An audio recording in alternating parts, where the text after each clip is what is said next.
Hello. आप सभी का स्वागत है आपका अपना YouTube channel the unique study पर। आज से हम लोग शुरू करने जा रहे हैं फिजिक्स। फिजिक्स का वो भी क्या चीज, रिवीजन, और काफी इम्पोर्टेंट टॉपिकों के साथ, जो कि आपका एग्जाम 2026 में होने वाला है। और 2026 के एग्जाम को ध्यान में रखते हुए हम लोग आज से फिजिक्स का रिवीजन क्लास शुरू करते हैं। और यह संपूर्ण रिवीजन क्लास जो है आपको रिकॉर्डेड वीडियो के माध्यम से दिया जाएगा। आज हम लोग फर्स्ट यूनिट का जो है टॉपिक गॉस थ्योरम के बारे में शुरू करेंगे।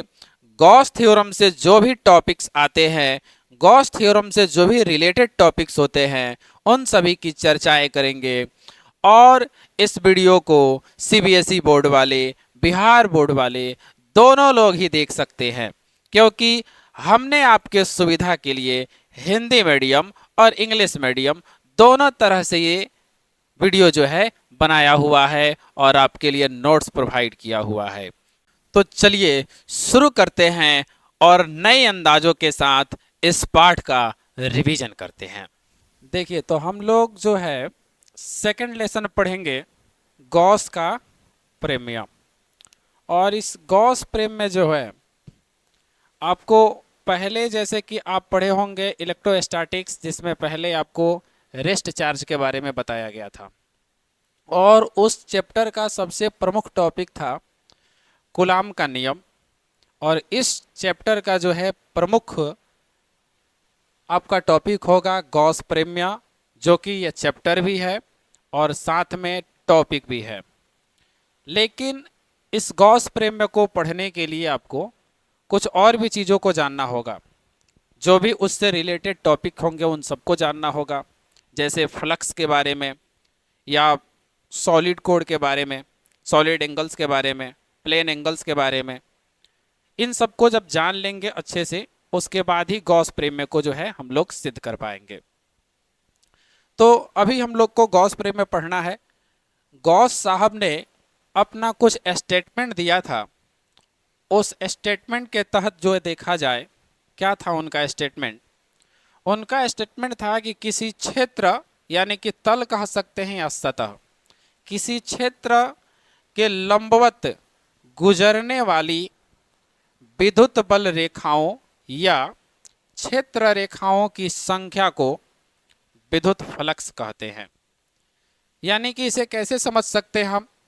तो अगर मान लीजिए कि कोई सरफेस है और सरफेस से जितनी भी electric field of lines pass करेगी, जितनी भी electric field of lines pass करेगी, तो पास करने वाले इलेक्ट्रिक फील्ड ऑफ लाइंस का जो नंबर होगा, संख्या होगा, उसी संख्या को हम लोग विद्युत फ्लक्स यानी कि इलेक्ट्रिक फ्लक्स कहेंगे। आई बात समझ में? अब बात आती है कि भाई इसको सूचित कैसे करेंगे। तो इसको सूचित किया जाता है फाई से। ये जो सिंबल आप देख पा रहे हैं, इसका नाम फाई है। क्या नाम है बाबू? फाई। ठीक है। और इसके जो अंग्रेजी डिफिनीशंस है, ये भी आपके सामने प्रस्तुत है यहाँ पे।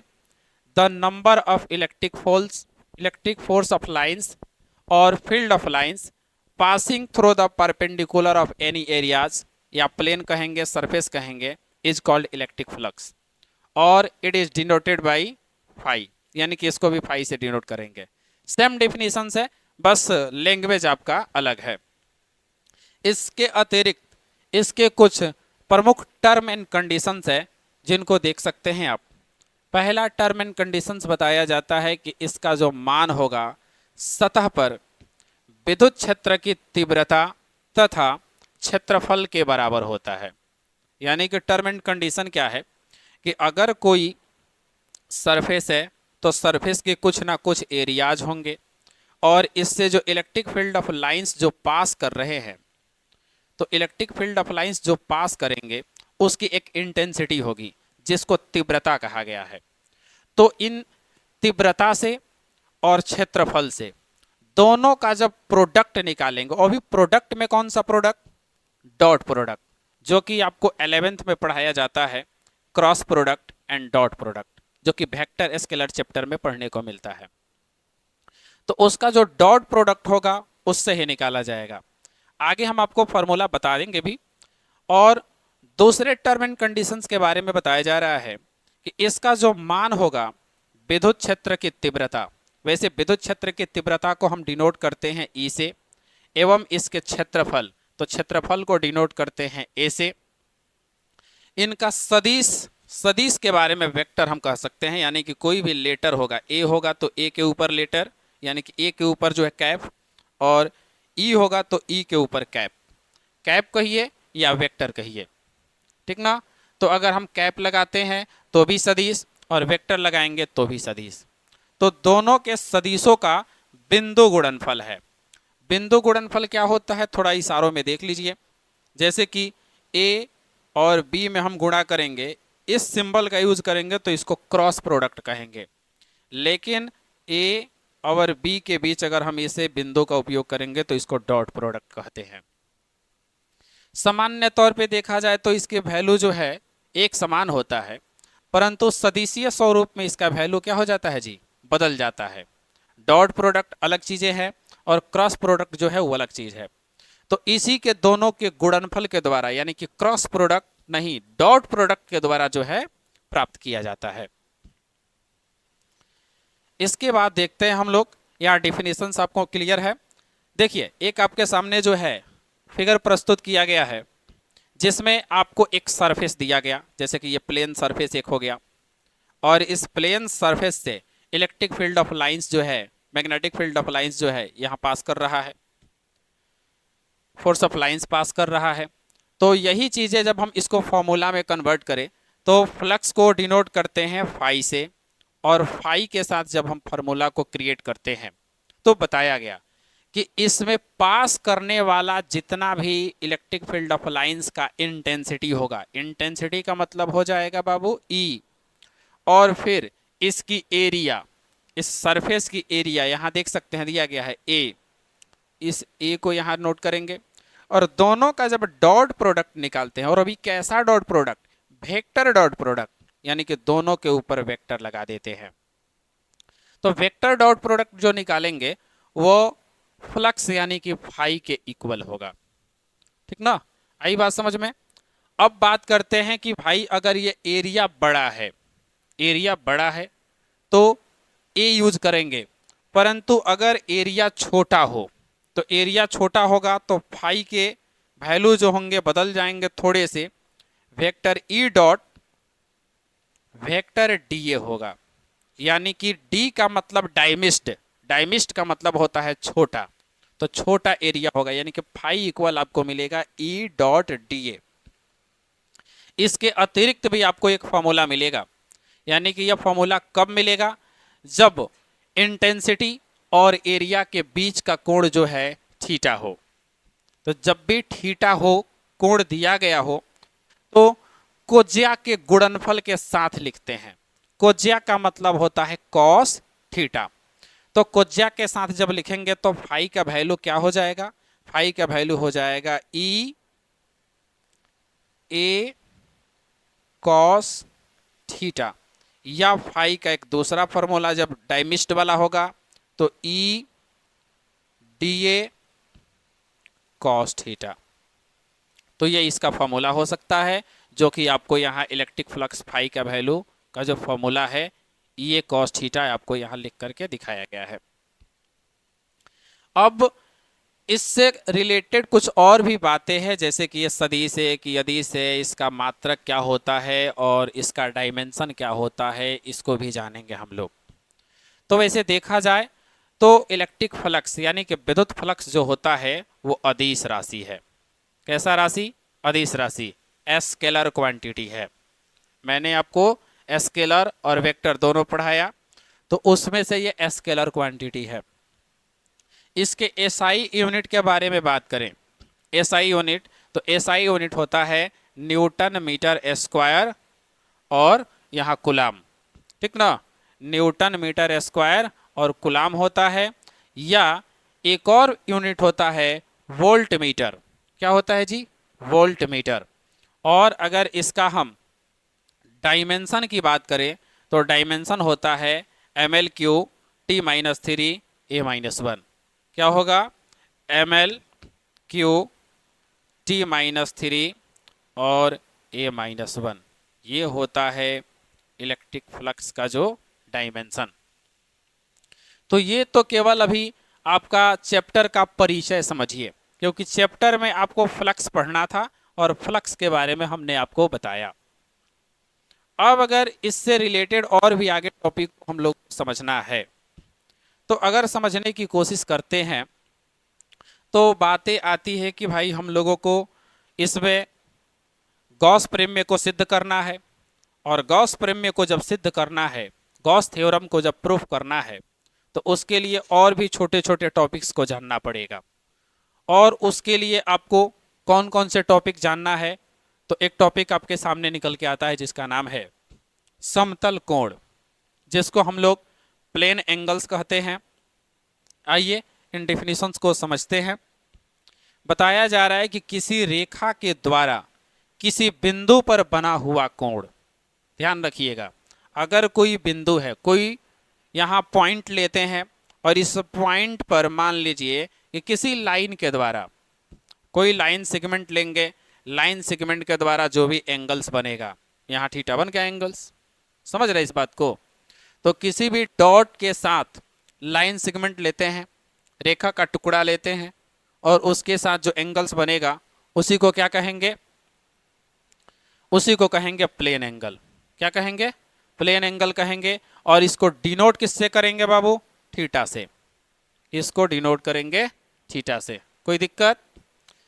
चलिए आगे बढ़े। इसका हम फिगर भी और भी आप चाहें तो देख सकते हैं, आपके सामने प्रस्तुत है। जैसे देख कि आप लोग छोटे क्लासों में पढ़े भी होंगे, जैसे कि एक 90 डिग्री का एंगल्स है, ये प्लेन एंगल्स, 40 डिग्री का है प्लेन एंगल्स, फिर यहाँ 180 का है प्लेन एंगल्स, फिर यहाँ 110 का है, ठीक ना। तो ये प्लेन एंगल्स का जो है आपका एग्जाम्पल्स रहा। इसके बाद आता है सॉलिड एंगल। दूसरा एक और एंगल्स हम लोगों को जानना है, जिसका नाम है बाबू सॉलिड एंगल, जिसको ठोस कोण के नाम से जाना जाता है। आइए देखते हैं। बताया जा रहा है कि किसी गोले के पृष्ठीय क्षेत्रफल, किसका भाई? किसी गोले का। तो किसी गोले के बारे में बात करेंगे। किसी गोले का पृष्ठीय क्षेत्रफल एवं उसके त्रिज्या के वर्ग के अनुपात को ठोस कोण कहते हैं, या घन कोण कहते हैं, क्यूब एंगल। घन का अंग्रेजी क्या होता है बाबू? क्यूब। तो घन एंगल या ठोस कोण कहेंगे उसे। अब बात आती है कि भाई इसका फॉर्मूला हम कैसे बनाएंगे, कुल ठोस कोण का वैल्यू कैसे निकालेंगे, टोटल सॉलिड एंगल को कैसे निकालेंगे। सबसे पहले इसके सिंबल समझिए, उसके बाद फॉर्मूला जनरेट करते हैं। तो इसको डिनोट करते हैं हम लोग ओमेगा से। ये सिंबल देख सकते हैं आप, लगभग छोटे डब्लू के जैसा दिखता है, लेकिन यह है, इसका नाम ओमेगा। तो ठोस कोण को सूचित करते हैं ओमेगा से। और अभी आप लोग पढ़े थे समतल कोण, उसको डिनोट करते हैं थीटा से। दोनों बातें याद रहेगी, समतल कोण को थीटा से और ठोस कोण को ओमेगा से। अब इसका वैल्यू निकालना है कि ओमेगा बराबर क्या होता है। देखिए ध्यान से, तो ओमेगा इक्वल क्या होगा? तो ओमेगा इक्वल देखिए यहाँ पे किसी गोले का पृष्ठीय क्षेत्रफल। तो क्षेत्रफल का मतलब होता है एरिया, यानी कि ए, और फिर उसके त्रिज्या। तो त्रिज्या का सिंबल क्या होता है? आर। आर हो गया। इसके बाद कह रहा है कि आर का वर्ग करिए। वर्ग का मतलब होता है स्क्वायर। स्क्वायर किए और हम लोगों का ये वैल्यू मिल गया omega equal A upon R square. अब ये किसके लिए फॉर्मूला है? जब एरिया बड़ा हो। एरिया क्या हो? बड़ा हो। लेकिन अगर एरिया छोटा हो तो ओमेगा का वैल्यू कितना हो जाएगा? D A upon R square. Omega equal क्या हो जाएगा? D A upon R square. तो ये हो जाता है कुल ठोस कोण का मान। इसके बाद बात करते हैं इसके मात्रक का। किसका मात्रक क्या होता है? देखिए, तो इसका मात्रक होता है स्टेरेडियन। क्या होता है बाबू? स्टेरेडियन होता है इसका मात्रक। इसका यूनिट स्टेरेडियन हो जाएगा। अब इसके वैल्यू को देने के लिए, इसके वैल्यू जो अभी आपको हम बता रहे थे, उस वैल्यू को लाने के लिए भी कुछ लैंग्वेज आपके सामने प्रस्तुत है, उसका भी यूज हम कर सकते हैं, जो आपको हम पहले ही बता रखे हैं कि भाई ओमेगा बराबर में कितना आएगा, D A upon R square आएगा। उसके लिए इन चीज़ों को पढ़ लें। बताया जा रहा है ये किसी तल द्वारा किसी बिंदु पर बना ठोस कोण उस तल के सीमा रेखा के प्रत्येक बिंदु को दिए गए बिंदु से मिलाने वाले प्राप्त शंकु द्वारा बिंदु को केंद्र मानकर एकांक त्रिज्या के गोले के अनुप्रस्थ काट के क्षेत्रफल से दी जाती है। तो सबसे पहले इस तरह के जो लैंग्वेज है, इससे एक फिगर को क्रिएट किया जाता है। और फिगर कैसे क्रिएट होगा, आइए उनको क्रिएट करते हैं। कहा जा रहा है कि सबसे पहले आप एक गोला लीजिए, इस तरह का गोला लिए। इसके बाद हम क्या किए कि एक शंकु को जनरेट किए। क्या किए? शंकु जनरेट किए। इसके बाद यहाँ एकांक त्रिज्या का यहाँ पर हम काल्पनिक जो है और गोला बना लिए, और जिसका क्रॉस सेक्शन एरिया बनाए। इस क्रॉस सेक्शन एरिया के बाद यहाँ हम एंगल्स को दिखाने के लिए जो हम लाइनें बनाते हैं, जो लाइनें बनाते हैं दोनों के बीच का कोण जो है थीटा हो जाएगा। एक को हम जो है इंटेंसिटी बताएंगे और एक को जो है हम लोग एरिया बताएंगे। अब इस हिसाब से जो है अब आपका मान लीजिए कि फिगर बन गया है। अब हम इसको क्या करेंगे, इसके फार्मूला को जनरेट करेंगे। तो फार्मूला आपको पहले भी हम बता रखे हैं। फार्मूला क्या होता है जी? तो ओमेगा बराबर फार्मूला होता है D A upon R square. और ये आर की बात हो रही है, ये वाला वैल्यू जो है आर माना जाता है, एकांक वाला, ठीक ना। तो आर हो जाएगा, तो वही आपको मिल जाएगा D A upon R square. और इसके पहले आप इंटेंसिटी पढ़े ही थे। चलिए, तो अब क्या है कि एक कोण के बारे में हम जान गए। अब है अगला टॉपिक हम लोगों का, कि किसी बंद तल द्वारा उसके अंदर स्थित किसी बिंदु पर बना कुल ठोस कोण, यानी कि कुल ठोस कोण के बारे में निकालेंगे। यहाँ तो एक कोण के बारे में बात कर रहे थे, कब? जब त्रिज्या लिए थे, एकांक यूनिट लिए थे। लेकिन अगर पूरे सरफेस पर निकालेंगे, टोटल सॉलिड एंगल, एक ठोस कोण नहीं, पूरे पर निकालेंगे तो टोटल सॉलिड एंगल निकालना होगा। और मेरे बातों को याद रखिएगा आज से अब, कि जब भी टोटल के बारे में बात करेंगे, तो टोटल के बारे में अब तक आप लोग पढ़ते आए होंगे कि जब भी टोटल करते हैं तो जोड़ते हैं। लेकिन जब फिजिक्स में टोटल की बातें की जाती है तो अधिकतर कंडीशन में क्या किया जाता है? तो टोटल कंडीशन में होता क्या है कि ज़्यादातर इंटीग्रेशन किया जाता है। इंटीग्रेशन जो कि आपके मैथ का क्या है जी, सिलेबस है, और फिजिक्स में भी उसको पढ़ना होता है। और आप लोग अच्छे से पढ़े भी है, हमने आपको पढ़ाया भी है फंडामेंटल में इंटीग्रेशन कैसे करते हैं। उन चीज़ों को देखिए, आइए इन चीज़ों को देखा जाए। तो बताया जा रहा है कि माना कि ए कोई बंद तल है। सबसे पहले एगो ए बंद तल बनाएंगे, जिसके अंदर स्थित किसी बिंदु ओ पर बने गोले पर कुल ठोस कोण का मान निकालना है। जैसे कि अभी आपको हम फिगर बनाए थे और फिगर बना करके आपको दिखाए थे। फिर से हम आपको जनरेट कर देते हैं एक फिगर, ताकि आप देख सके और समझ सके। समझेंगे तब जाकर के जो है आपका अच्छे से बन पाएगा। तो अभी फिगर हम बनाते हैं। मान लीजिए कि इस तरह का एक फिगर जनरेट होगा। इसके बाद ऐसे हम लोगों का तीव्रता वाला हिस्सा, ऐसे एरिया वाला हिस्सा, इसके बाद थीटा वाला हिस्सा, इसके बाद एकांक वाला यहाँ त्रिज्या वाला हिस्सा, ठीक ना। तो इस तरह से जो हम लोगों का फिगर मिल गया, ये क्रॉस सेक्शन एरिया होता है। यहाँ छोटा सा क्रॉस सेक्शन को लिया जाता है, छोटा सा क्रॉस सेक्शन, लेकिन अब जब टोटल को निकाला जाएगा तो इंटीग्रेशन किया जाएगा। क्या किया जाएगा? इंटीग्रेशन किया जाएगा। तो सबसे पहले हम लोगों का जो वैल्यू होता है, उन वैल्यू को जान लें कि वैल्यू कितना होता है, तब जाकर के आपको इसका इंटीग्रेशन करेंगे। और वैसे इंटीग्रेशन करेंगे तो ओमेगा का वैल्यू टोटल का कितना निकल करके आएगा? कितना निकल करके आएगा? कोई बता सकता है क्या? नहीं पता। चलिए हम इसको निकालने की कोशिश करते हैं। तो हम लोगों का फॉर्मूला सबसे पहले ओमेगा बराबर में क्या होता है वो जानने की कोशिश करेंगे। ओमेगा बराबर में क्या होता है? D A upon R square. D upon क्या होता है जी? आर स्क्वायर होता है। अब ध्यान दीजिए कि ओमेगा बराबर में शॉर्टकट में ही चलते हैं, तो D A upon R square होता है। तो हम लोगों का जैसे कि इधर आपका डी ए है, डी ए है यानी कि क्या है? स्मॉल एरिया है। तो जब स्मॉल एरिया है तो ओमेगा भी तो क्या होगा? स्मॉल होगा। तो इसलिए इसको क्या लिख देते हैं? D omega. और जब इसका दोनों तरफ इंटीग्रेशन करेंगे, दोनों तरफ इंटीग्रेशन करने पर, ये इंटीग्रेशन का सिंबल है, इंटीग्रेशन करने पर जब दोनों तरफ इंटीग्रेशन करेंगे तो मिलेगा हम लोगों को डी ओमेगा, और इधर हो जाएगा integration D A upon R square.